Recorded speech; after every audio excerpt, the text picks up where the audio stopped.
넘어가겠습니다. 자, 이슈 짚어보죠. 김건희 문자를 한동훈이 익십한 논란이 커져가고 있습니다. 이거 너무 커져가고 있어요. 따라하기가 벅차. 상황을 제가 간단히 정리를 해볼게요. 김건희가 한동훈 비대위원장 시절에 문자를 5건 보냈다는 거죠. 명품백 수수 사건이 그때 한참 논란이 됐는데 사과를 하라면 하겠다 이런 내용이었어요. 근데 이걸 한동훈이 연달아 익십을 하면서 김건희의 사과 기회를 뺏었다. 그래서 총선에서 참패했다. 대충 이런 흐름을 만들고 싶은 것 같거든요. 근데 궁금한 게 이제 김건희 쪽에서 문자를 공개한 건 맞는 것 같다라는 이제 분석들이 대부분인데 동아일보에서 이런 사설을 냈거든요. 전대 이슈로 떠오른 김건희 문자 이런 다툼까지 봐야 하나.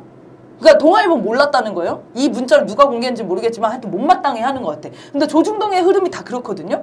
그러면 이건 적폐들이 같이 작전을 준비를 해가지고 따단 이거를 밀자 이렇게 나온 게 아니라는 거잖아요. 어딘가에서 뭔가 균열이 생긴 것 같은 느낌이에요. 어떻게 보셨습니까? 저는 풀기는 확실히 김건희가 풀었을 수밖에 없다고 생각이 들고, 왜냐면은 뭐 김건희 여사님의 카톡 내용인데 누가 감히 풀겠습니까? 자기 맘대로 자기 허락 안 받고 풀었을 때 또 이 새끼 저 새끼 난리가 나고 막 욕들이 쏟아지었을 것 같은데, 그러면 왜 김건희가 푸는 게 이렇게 일파만파 될 건데도 안 말렸을까 하는 거는, 지금 뭐 대통령실이든 국힘당이든 그 내에서 요 정도 당무 개입, 요 정도 비선은 문제가 안 될 거라고 생각할 정도로 너무 만연한 상황이다. 이게 얘네들한테는 너무 상식선이라서 이거는 풀어도 문제가 안 생기겠지 이런 판단을 하고 푼 게 아닌가 싶어요. 그래서 사실 이게 터져 나왔으면은 지금 그 당대표 후보로 나온 사람들도 당무 개입이라는 이런 언급들이나 얘기들이 적극적으로 나와야 되는데 아무도 뭐 그런 얘기를 적극적으로 하고 있진 않잖아요. 한동훈만 열심히 하고 있어요. 그쵸. 한동훈만 오히려 자기를 변호하기 위해서. 한동훈이 정상으로 보이는 지경이야 지금. 네.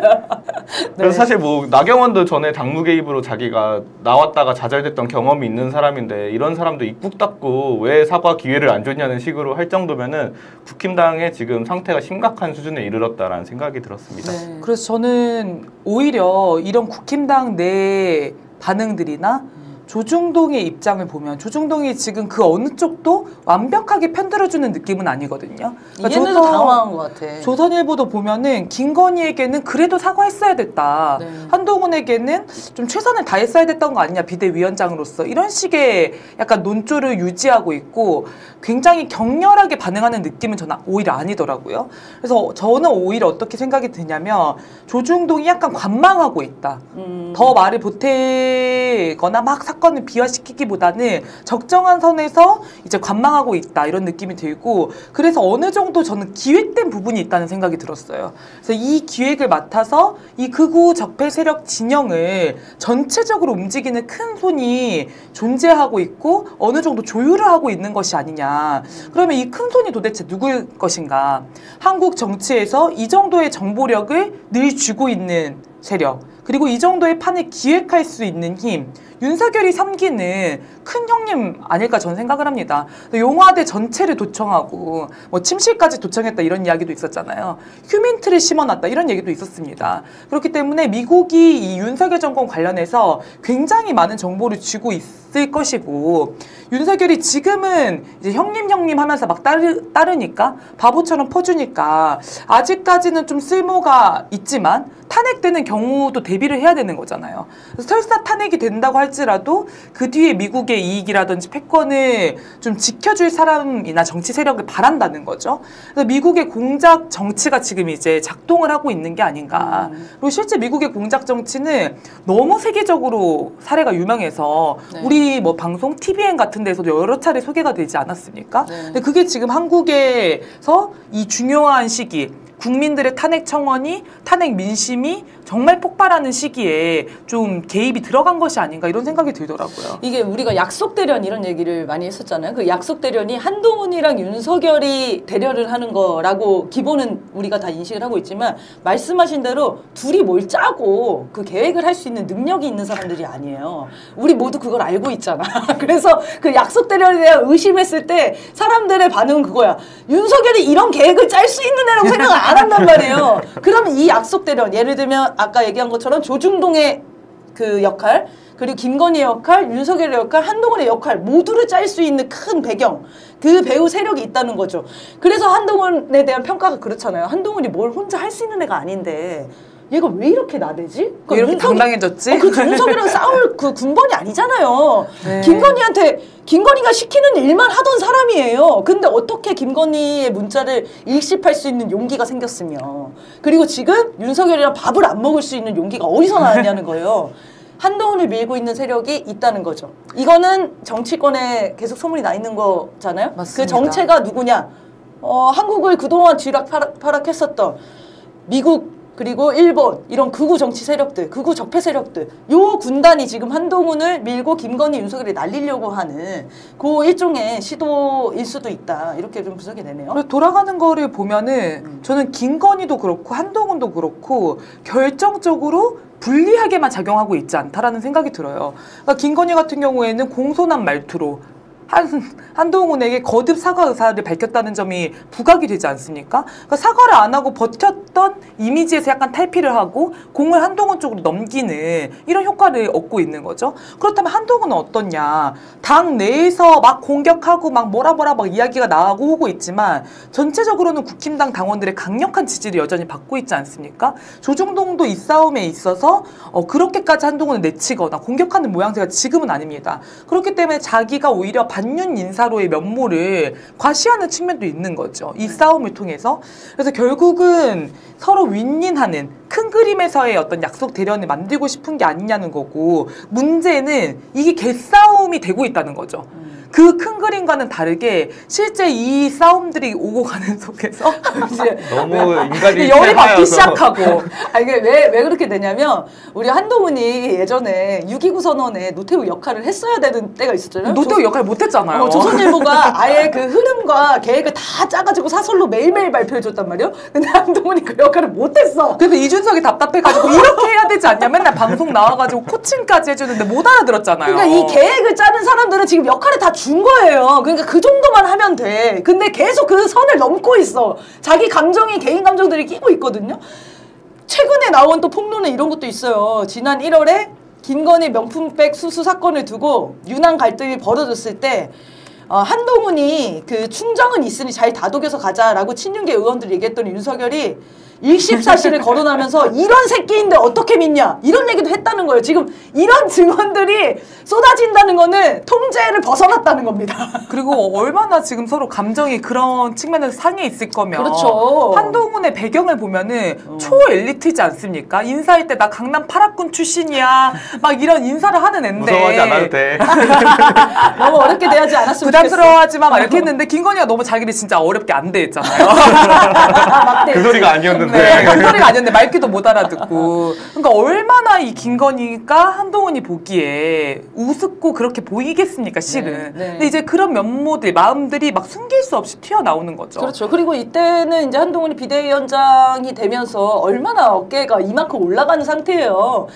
이거 잘하다가는 윤석열 날리고 내가 이 자리에 할 수 있겠는데 라는 뽕이 가슴에 가득 들어왔었던 그 상황 아닙니까? 그런데 김건희가 나한테 공을 넘겨? 이거 나한테 떠넘기려고 해? 그 시도를 읽은 거예요, 한동훈이. 그리고 김건희가 그 문자를 무슨 공손하게 엄청 남긴 것 같이 얘기했지만 그 조선일보에서 다 편집해 준 거잖아요? 네. 그 문자를 김건희가 왜 남겼겠습니까? 나중에 자기가 사과했다라는 거를 제스처를 남겨놓으려고, 기록 남겨놓으려고 일부러 카톡에 다 그거 해놓은 거잖아요. 네, 이런 걸 보더라도 김건희가 보통 인물은 아닌 거예요. 그렇죠. 그러니까 그 전에 뭐 다른 전화라든지 연락할 때는 뭐 노발대발하면서 야야 했을 수도 있는 거죠. 근데 딱 정중하게 카톡으로 이렇게 정리하는 느낌? 뭐 그런 것도 그렇고, 진중권과 1시간 뭐 통화했다. 뭐 이런 보도도 지금 나오고 있지 않습니까? 이런 걸 보더라도 김건희가 굉장히 노회하게 굴고 있는 측면이 있는 거고, 전 또 하나는 어쨌건 드러난 것만 보더라도 김건희가 국정농단의 사실 주범이다, 지금. 네. 자기가 뭔데 모든 이런 인사들과 접촉하면서 대통령 좀 만나주세요. 네, 국정을 왜 자기가 그러니까. 주정을 합니까? 뭐예요 도대체 자기가. 민간인이에요! 민간인이에요. 아니 어떤 분은 그런 얘기도 하시더라고요. 김건희랑 진중권이 통화했다는 거 보고 와 김건희가 망하면 진중권 때문이다. 그동안 진중권이 그때마다 안 망한 것이 없었는데. 그러네요. 참 민심이랑 반대로 가시는 분이에요. 네. 그런 것도 참 우습다. 네. 앞으로 계속 폭로조는 이어질 것 같습니다. 이거 통제 불가능해요. 뚝이 터진 것 같습니다. 지금 그래서 장예찬이 굉장히 열심히 또 폭로에 앞장에서 선전을 하고 있지 않습니까? 명예 애국자라고 불러주고 싶어요. 내 찐윤 전사의 면모를 보여주겠다. 한동훈은 내가 한번 조져보겠다. 뭐 이렇게 나서는 것 같아요. 네, 그래서 그 문자 내용 중에 댓글 부대에 대한 언급이 있었는데 그 내용은 댓글 부대를 이용해서 한동훈을 공격한 적 없어요. 너무 오해십니다. 이렇게 얘기를 했다는 거죠. 그럼 댓글 부대가 있다는 거잖아. 그게 아니 이게 이런 문자를 공개하는 걸 어떻게 생각하세요? 이거 너무 다 당연히 공공연하게 하나씩 있는 거 아니야? 이런 생각을 하고 있는 거죠. 다 하나씩을 운영한다. 나 진짜 이해가 안 돼. 나 이 문자 공개한 이유를 이해가 안 돼요. 근데 뭔가 우리 둘의 사이가 좀 멀어지고 이상한 소문이 돈다라고 하면 보통은 누가 뒷말을 옮겼거나 우리가 뭔가 어색한 뭔가 사건이 있지라고 생각하지. 댓글팀이 누가 이런 사고의 흐름이 어딨냐는 겁니다. 그러니까 너무 자연스러웠던 거야. 그러니까 댓글팀의 존재가 사실은 일상적으로 이제 활약하고 있었기 때문에 이런 사고의 흐름으로 간 게 아닌가. 네. 댓글팀을 이제 문자에서 공개한 거는 저는 이것도 좀 실수인 것 같아요. 그러니까 문자가 공개된다고 할지라도 공개할 내용이 있고 안 될 내용이 있는데 좀 튄 거 아닌가 이런 생각도 들더라고요. 그래서 장혜찬이 이제 폭로를 시작을 하고 있죠. 법무부 장관 한동훈 시절부터 우호적인 온라인 여론을 조성하는 팀이 있었다면서 오늘은 그 내용을 공개했어요. 네. 2023년 7월 29일 박주민 의원이 이화영 수사 관련 수원지검 연좌농성으로 한동훈 장관을 비판하는 기사를 공유하며 이화영 들어놓은 이슈는 더 끌고 가자. 커뮤니티 유튜브 조치할게. 라고 하는 텔레그램 같은 거 같아요. 이걸 장혜찬이 이만큼 모아놓고 있었나 봐. 네, 그러니까 막 지침을 준 거죠. 네. 한동훈에게 좋은 여론을 그렇죠. 형성하기 위해서 장예찬과 뭐 콤비가 좋다고 했나요? 뭐 조합이 좋다고 했나요? 이런 표현도 있더라고요. 예찬 칭찬도 있으니까 예찬이 받은 거야 지금. 예찬 칭찬받고 기분 좋아서 칭찬 더 받고 싶어서 열심히 했나요? 그런데 한동훈 뒤에 칼 꽂으려고 그거를 쟁여놨다는 거 아닙니까? 역시 국힘당스러워요. 그러니까 이 적폐 세력의 본질이 이런 개싸움을 통해서 드러나는 것 같아요. 지금 어쨌건 이런 움직임이 나오는 것도 위기에 내몰려 있기 때문 아닙니까? 정말 우리가 공멸하겠다. 이러다 윤석열 탄핵되고 권력을 잃을 수도 있겠다. 이런 위기에 봉착한 건데 보통 우리 촛불 국민들은 위기와 난간이 닥치면 굳건한 정신과 강인한 의지, 서로를 사랑하는 연대의 그렇죠. 마음 이런 걸로 힘을 합쳐서 막 가려고 하는데 난관이 생기면 나 살아야겠다. 나 살려면 얘부터 물고 뜯고 봐야겠다. 이런 게 얘네의 본성이라는 거죠. 본성이죠. 네, 이거는 뭐 예상된 그 수순입니다. 맞습니다. 국힘당 내부가 윤석열의 지지율이 떨어질수록 자기 살자고 뛰쳐나갈 거라는 누가 먼저 뛰쳐나갈까 이게 우리한테 관건이었는데 예찬이가 한동훈을 치면서 먼저 뛰쳐나오고 좀 재밌습니다 아주. 네, 아무튼 요 댓글 부대의 사실도 확인을 더 해봐야 될 것 같아요. 좋은 정보 주셔서 감사합니다. 장혜찬 화이팅! 자, 넘어가겠습니다.